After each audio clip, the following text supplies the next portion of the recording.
Hai pecinta sepak bola tanah air. Kali ini Timnas PES akan menyajikan berita pilihan untuk kalian. Di antaranya, Erick Thohir resmi beri pernyataan terkait kontrak Sintayong. Timnas Indonesia punya amunisi simpanan untuk hadapi laga kualifikasi Piala Dunia.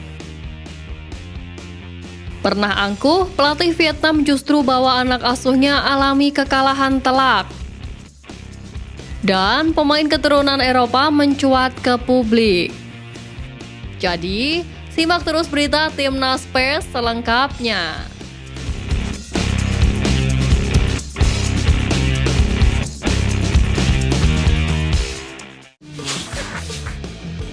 Laga antara Timnas Indonesia kontra Brunei Darussalam akan digelar pada Kamis malam besok di Stadion Gelora Bung Karno, Jakarta. Jelang laga tersebut, rombongan Brunei Darussalam sudah tiba di tanah air pada hari Selasa dini hari kemarin. Mario Rivera sejatinya membawa 25 pemain untuk menghadapi Timnas Indonesia di laga kualifikasi Piala Dunia 2026 babak pertama zona Asia. Dari 25 pemain yang dipanggil Mario Rivera, ada 13 pemain yang memperkuat di BMMFC, di mana di BMMFC bermain di Liga Singapura. Jika melihat dari sisi umur, pelatih asal Spanyol itu memanggil 8 pemain berusia 30 tahun ke atas. Kemudian ada 7 pemain di bawah 23 tahun. Di samping itu, ada hal yang menarik dalam rombongan Brunei. Dalam unggahan resmi FABD, nampak ex-pelatih Bayangkara Presisi Indonesia FC, Paul Munster yang menjabat Direktur Teknik Federasi Sepak Bola Brunei Darussalam. Back Timnas Indonesia buka suara terkait persiapan Timnas Indonesia yang akan menghadapi Brunei Darussalam pada hari Kamis malam besok. Sebagaimana diketahui, skuad Garuda telah melakukan pemusatan latihan pada Senin 9 Oktober lalu, di mana skuad arahan Sintayong itu dipastikan berkekuatan penuh. Sandy Walsh menjelaskan bahwa pada pemusatan latihan kedua itu, Sintayong mulai memberikan latihan taktikal. Sandy Walsh juga menjelaskan bila sebagai tim, Indonesia perlu menghormati Brunei Darussalam sebagai calon lawan. Pemain 28 tahun itu juga menekankan bila laga lawan Brunei adalah laga melawan diri sendiri bagi Timnas Indonesia. Memang di atas kertas pasukan Garuda sangat diunggulkan dalam laga ini. Namun yang paling penting adalah bagaimana Timnas Indonesia menunjukkan permainan terbaiknya tanpa terpengaruh kekuatan lawan. Di samping itu, Sandy Walsh juga menambahkan jika dirinya siap untuk membela Timnas Indonesia dan siap bermain di posisi manapun sesuai keinginan sang pelatih. Skuad Garuda Asia saat ini sedang mempersiapkan diri untuk menghadapi Piala Dunia U17. Staf kepelatihan Timnas U17 saat ini sedang intens mempersiapkan tim untuk menghadapi ajang prestisius di level usia tersebut. Mengingat Piala Dunia U17 akan digelar sebulan lagi atau tepatnya pada bulan November. Kini terbaru dalam persiapannya di Jerman, staf kepelatihan Timnas Indonesia U17 menemukan pemain keturunan yang diproyeksikan untuk memperkuat skuad Garuda Asia di Piala Dunia U17. Pemain tersebut ialah Amar Raihan Berkic, yang kini bermain untuk Hoffenheim U17. Pemain berusia 16 tahun itu bermain cukup apik bersama timnya. Pada musim ini saja, ia sudah mencatatkan 7 pertandingan dengan mencetak 2 gol di kompetisi Bundesliga U17 2023-2024. Kini pun pemain yang memiliki darah Indonesia, Bosnia, dan Herzegovina itu sudah melakukan pemusatan latihan bersama Welber Halim Jardim dan kolega. Diharapkan sang pemain bisa menambah juru gedor Timnas Indonesia di Piala Dunia U17 mendatang. Kabar mengejutkan datang dari salah satu rival Timnas Indonesia di FIFA Matchday periode Oktober ini. Vietnam harus mengakui keunggulan Cina dengan skor 2-0 pada laga uji coba bertajuk FIFA Matchday pada hari Selasa malam kemarin.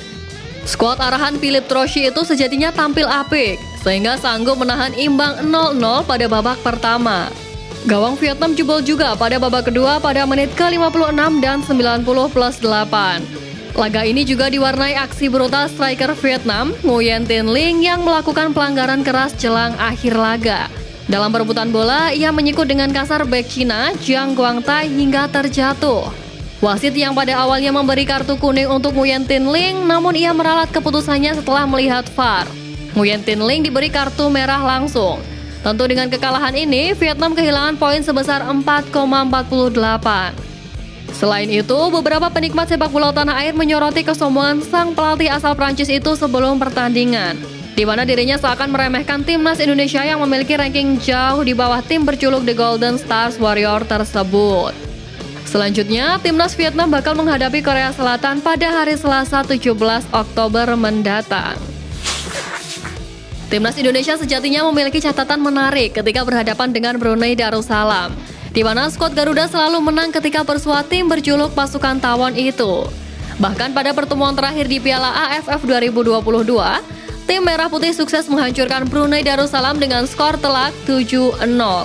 Melihat hal ini, tentu Asnawi Mangkualam dan kawan-kawan memiliki peluang besar mengalahkan Brunei Darussalam.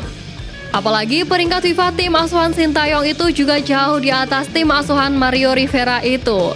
Namun di sisi lain, Ketum PSSI Erick Thohir memberikan wejangan untuk menggawa Garuda jelang menghadapi Brunei Darussalam. Demi mencegah kesalahan fatal atau menganggap remeh tim lawan, Erick meminta Mark Klok dan kawan-kawan harus tetap hati-hati lawan Brunei Darussalam. Sebab ia yakin semua negara yang berjuang di kualifikasi Piala Dunia 2026 tentu bertekad meraih hasil terbaik. Untuk itu, agar tak ada kesalahan fatal dalam laga tersebut, ia meminta semua pemain tetap fokus. Tentu, supporter timnas Indonesia juga berharap para penggawa Garuda tak meremehkan Brunei Darussalam.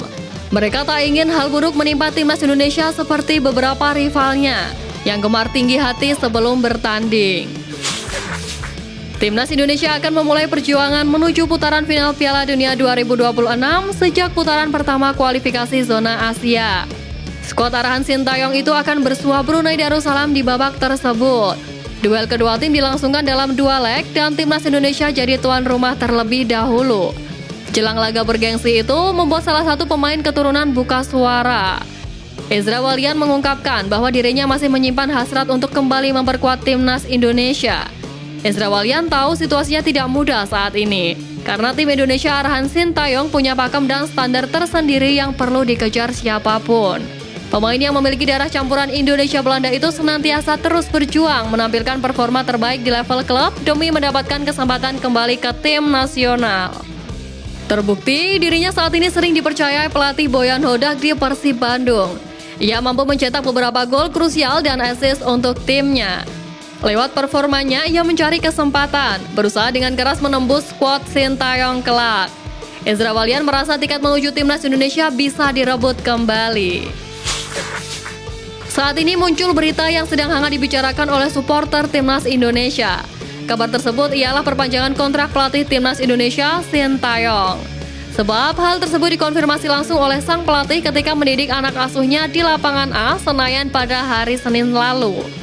Sintayong mengungkapkan jika dirinya saat ini sedang bernegosiasi perpanjangan kontrak dengan Ketum PSSI Erick Thohir dan segera diumumkan. Menanggapi hal tersebut, Erick Thohir buka suara.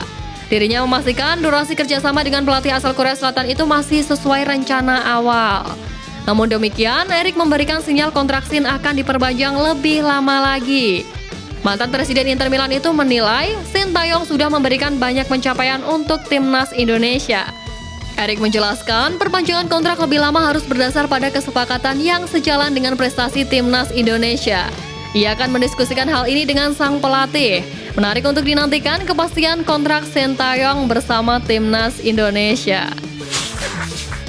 Sebagaimana diketahui, timnas Indonesia bakal bersua Brunei Darussalam dalam laga kualifikasi Piala Dunia babak pertama. Dalam melakukan persiapannya itu, Sintayong tak memanggil 2 pemain kuncinya, yakni Yance Sayuri dan Jordi Amat karena cedera. Namun, keduanya sudah dinyatakan pulih dan siap bermain untuk klubnya masing-masing. Pelatih asal Korea Selatan itu menegaskan keputusannya mengistirahatkan Jordi Amat dan Yance Sayuri untuk kepentingan timnas Indonesia di putaran kedua kualifikasi Piala Dunia 2026. Jika menang atas Brunei, timnas Indonesia lolos ke babak kedua dan tergabung di grup F bersama Irak, Vietnam, dan Filipina. Dengan begitu, Sintayong pun optimis skuad arahannya bisa tampil maksimal ketika menghadapi Brunei pada Kamis malam besok. Sebagai tambahan informasi, jika timnas Indonesia bisa mengalahkan Brunei 2 kali, maka ranking timnas Indonesia diprediksi akan meroket.